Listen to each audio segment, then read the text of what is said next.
Hey guys, Angie Thierry, certified personal trainer and certified nutritionist. So I posted a little while back asking what nutrition questions do you have? And so I'm coming to you with the answers to those questions. So I thank every single person that took the opportunity to post a comment and to ask a question.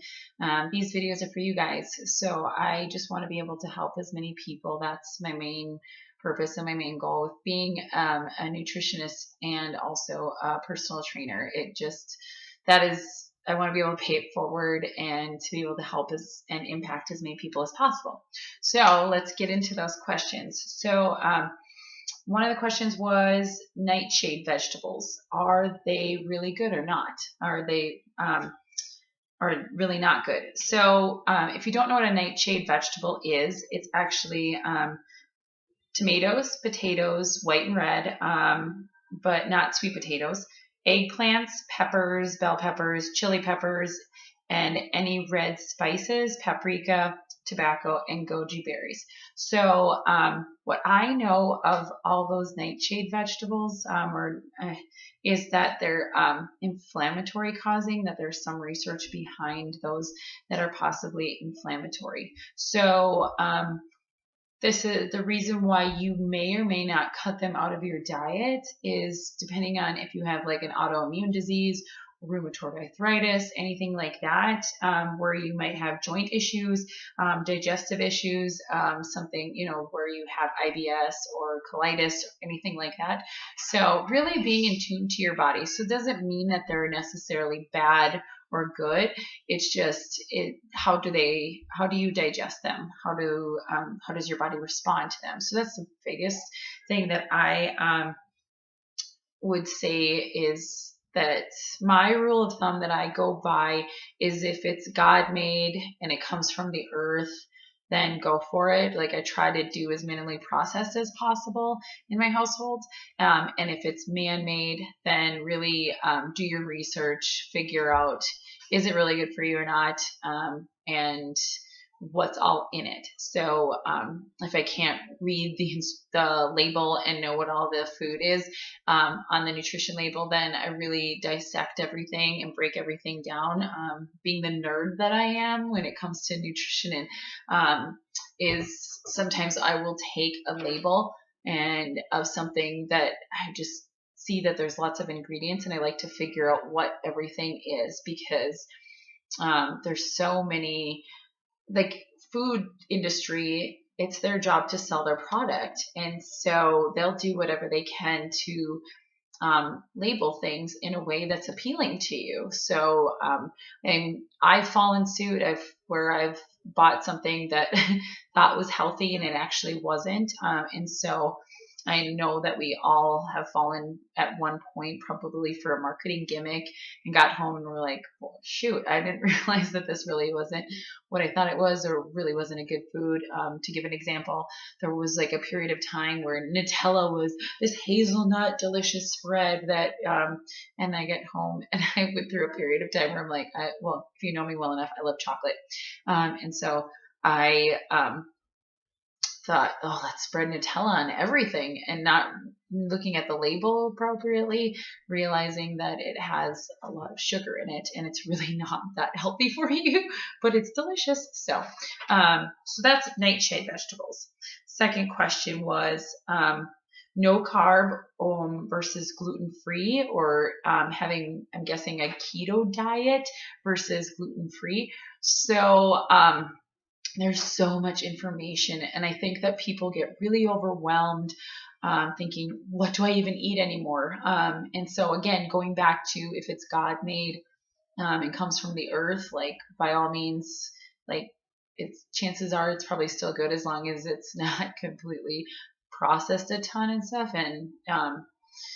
And so just making sure that you're getting as minimally processed as possible and back to the roots, like, like that's why if you've heard of like, the Daniel plan and stuff like that, like going back to biblical times of where food actually originated from its original state versus having GMOs or MSG or anything, like that it's been modified or any sort of way. So gluten-free is one of those things that I feel like if you have an intolerance, or if you have celiac disease, then you have to be, like gluten free in order to maintain and feel good. So, but gluten free doesn't necessarily mean that you have to do it for weight loss. So, I just want to, how like when I was growing up, people misspell like got the notion. I had the notion, I guess, the belief that vegetarians were so healthy, and just because you're a vegetarian doesn't mean that you're like super healthy. So I was thinking, there's so many things that are vegetarian. Chips are vegetarian. Skittles and things like that are vegetarian that really aren't that healthy. And so if you're just looking to become gluten free, thinking that it's going to be your weight loss solution, I want to encourage you that that's not the way to go. But there's so many great benefits actually to being gluten free, in the sense that so gluten has is the binder to all your breads, and it has an expansion that it creates within your belly. And so if you feel bloated after having gluten, they call that wheat belly. And so there's lots of other properties that come with gluten. Gluten can cause hormonal imbalance. It can cause digestive distress. So things like that. And it can also cause brain fog, where you feel kind of like, if you ever feel like where you're just like, I can't even focus today, it could be due to gluten sensitivity in your diet. So that would be a reason to eliminate gluten. But if you're looking, I just eliminate gluten and that'll make me healthier, that I just want, it's not necessarily that you're going to lose weight if you go gluten free. So that's my 2 cents on gluten free. And also gluten free items that are baked items, such as the breads and everything like that, don't necessarily offer more nutrient density to them. So that's another thing. Read your labels and try to get your best bang for your buck, as far as is this truly nutrient dense? Is this going to serve my body and nourish my body, versus just filling it with empty calories? Hopefully that makes sense to you. But please, there's lots of information on this, so please reach out to me if you have more questions than what I've shared. No carb, or I'm guessing what doing like the keto diet, which would be a higher fat diet. So to be in ketosis, your body needs to have minimal carbs. Pretty much your carbs would only come from fruits and vegetables. So for me personally, I have chosen not to go with a keto diet, just because it doesn't suit my lifestyle. And it's not something that I could maintain for a long time. So from my standpoint personally, it's something that I stand on as a firm platform for myself and for my clients.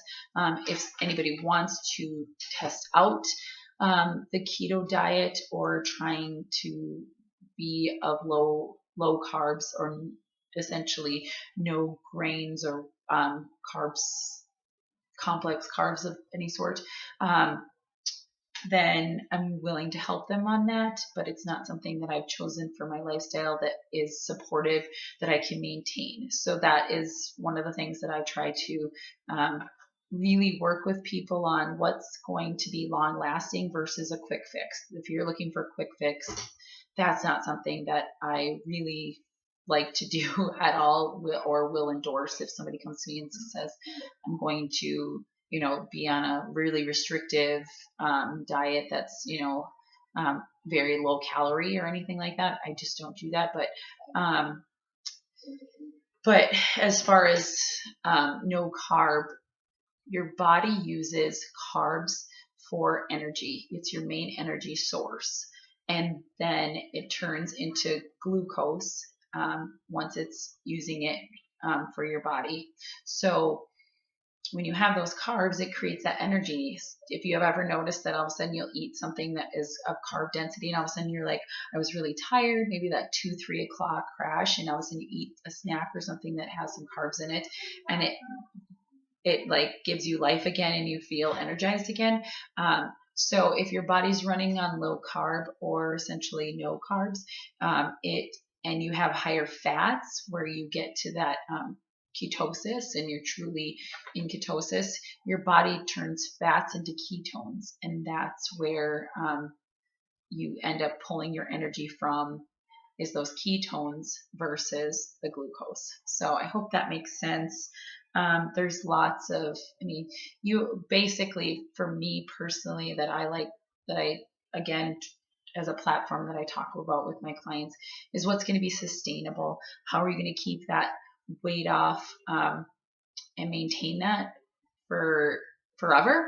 Because for me personally, I feel like in my experience, if I've lost weight and gained it back and lost weight and gained it back, it's really mentally hard on me too. And I know that there's so many people that have lost the weight really quickly, and then they come to me when they've gained it back because they didn't create something that was sustainable in their life. And so again, that's something that I like to use as a platform, is how can we make it so that it's sustainable for your lifestyle and versus being a quick fix. So I hope that helps. Again, if you have more questions, please reach out to me and I will do my best. If I don't know the answer, I always like to do more research because, again, I know a lot about nutrition, but there's always new things that we're learning and finding out as time goes on. And I'm full of nutrition I'm full of information, but I'm always, you're always a work in progress and learning new things as we go. So, pre and post workout ideas. So my rule of thumb is before workout, I like to have some sort of carb within an hour before my workout. So examples of carbs before a workout with maybe a little bit of protein, but more higher in carbs: dried fruit, trail mix, rice cake with peanut butter on it, oatmeal, a kind bar, Ezekiel toast with some avocado on it, and a slice of tomato. Those are some really good examples. Now, carbs give you that energy for your workout, and then after your workout, especially when you're lifting, you've torn down that muscle fiber. So to build that back up, you want to have protein. Protein is the building blocks to build back that muscle and repair that tissue. So post-workout, I like to have eggs, protein shake, cottage cheese. You can throw some berries in there. Sometimes I like to do cherry tomatoes and a little bit of fresh ground pepper in it. Greek yogurt, plain Greek yogurt with some berries, maybe a little granola on it. Protein bar, or you can if you're able to time your workouts where you do it right before a meal, where then you end up having a lean chicken breast with some veggies and some rice or whatever it is, where it's right before your meal itself. And then the other question is, in the morning, fasted cardio or fasted workouts, do you need to eat before you work out in the morning? And my answer to that is listen to your body. If you the night before had a really big dinner and you're not hungry the next morning, then maybe you don't need to eat before you work out. You might have that enough storage from your dinner from the night before. But say that you went to bed really early, or you didn't eat for hours, you're on a long fast, then maybe just having a handful of nuts, or I would even do where I used to be a runner early morning, and I would just eat half of a protein bar or half of a banana or something like that to get a little bit of a base, knowing that I was going out for a run, and then have it sitting there on the counter when I got back to finish it up, and then have a little something else to go with it. So I hope that helps. Macronutrients, that's a big question there. So macronutrients, proteins, carbs, and fats are your macronutrients. So protein is your building blocks to your muscle, builds up that that lean muscle tissue. So protein, for every 1 gram of protein, you're going to have 4 calories. 1 gram, 4 calories. Okay. Then you have your carbs. For every 1 gram of carb is 4 calories. Carbs, again, energy, that glucose. And then you have fats. Fats, for every 1 gram, you actually have 9 calories. So you're able to figure out how many calories are in something based upon if you just know the macronutrients of it. Now, where things get kind of complicated, we'll say, is depending on what your goal is where you want to have your macronutrients. And so if you're solely looking to count your macronutrients, there's lots of, like my Fitness Pal is a good one to figure out where your macronutrients are currently at, and then you can kind of play around with adjusting them. Basically, if you're looking to add lean muscle mass, you're going to want to up your protein and look where your protein's at. And this is just very in short. And if you're looking to create weight loss, a lot of consistency that I see in my clients and those that I look at for nutrition is that they're not getting enough protein and their carbs are really high. So adjusting those and offsetting those to be able to continue to keep that scale moving. So I know that that's really a shortened version of what macronutrients are and how to figure them out. But that's where I come into play. And it's one of my specialties is figuring out where your macronutrients supposed to be at to achieve your goals. And so if you are looking to get more specific information on nutrients and where those numbers exactly need to be at, I'm more than happy to help you. So please reach out. I offer a free 30-minute strategy goal call for you that is specifically what are your goals? How can we get you to those goals? And if I can be of any help to you, that's where I would love, that's my job. I love being able to help people as much as possible.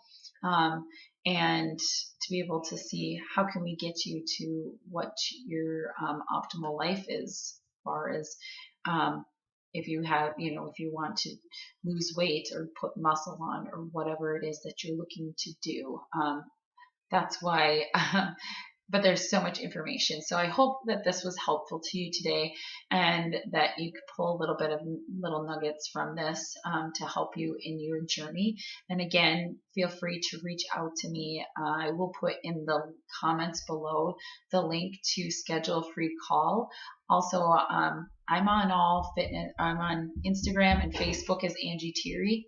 So I encourage you to add me as a friend or follow me on Instagram. I post lots of recipes, snacks, nutrition ideas to help as much as I can. It's my job just to share and what I'm doing currently.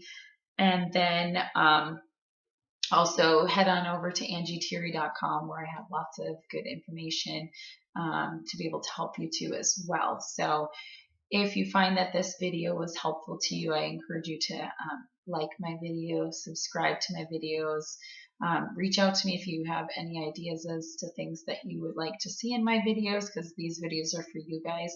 And by all means, share my videos so that I can help as many people as possible. So thank you again. I appreciate those that shared their questions, and I will probably do these again in the future. So have a great rest of your day. And again, thank you so much. I appreciate all of the wonderful comments and all of the great feedback and how that these videos have resonated with people. So yeah, this one was a little bit longer, but I hope again that this was a really good video for you to be able to watch. Thanks.